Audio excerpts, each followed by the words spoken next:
ആരെ കാണിക്കാനുണ്ട് നീ ഇമാതിരി ആരെയും കാണിക്കാനല്ല, എനിക്ക് ഇഷ്ടമായതുകൊണ്ടല്ലേ ഞാൻ ഇതൊക്കെ ഇടുന്നേ. ഇഷ്ടം വഴി കൂടി പോണ ആണുങ്ങളെ കാണിക്കാനല്ലേ? എനിക്കറിയാടി നിന്നെ പോലുള്ള പെണ്ണുങ്ങളുടെ കഴപ്പ്.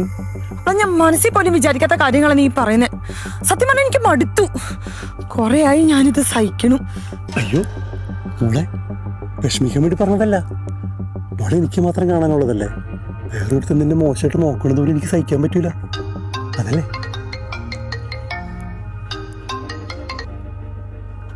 എടാ പറയടാ, ആ ഒരു 10 മിനിറ്റ്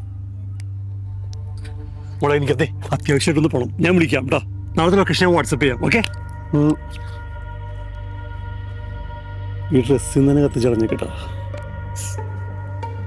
ആരെ കാണിക്കാനുണ്ട് നീ ഇമാതിരി വഴിക്കൂടി പോണ ആളുകളെ കാണിക്കാനല്ല. എനിക്കറിയാടി നിന്നെ പോലുള്ള പെണ്ണുങ്ങളുടെ കഴപ്പ്. അവിടെ എനിക്ക് മാത്രം കാണാനുള്ളതല്ലേ. ഈ ഡ്രസ്സിൽ തന്നെ കത്തിച്ചടഞ്ഞു കേട്ടോ.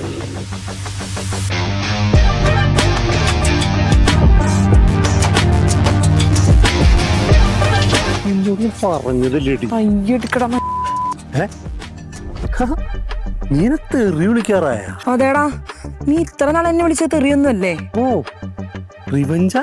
ഞാൻ എന്റെ ഇഷ്ടത്തിന് നടക്കണോടാ റിവഞ്ച്. ഓ നിന്റെ ഇഷ്ടോ? അപ്പൊ പിന്നെ എനിക്ക് എന്താണ് ഇത് റോള്? ഞാൻ തീരുമാനിക്കും നീ എങ്ങനെ നടക്കണോന്ന്. അത് കൊള്ളാലോടാ മോനെ. അങ്ങനെ നീ തീരുമാനിക്കണ പോലെ ജീവിക്കാൻ എനിക്ക് സൗകര്യമില്ലടാ.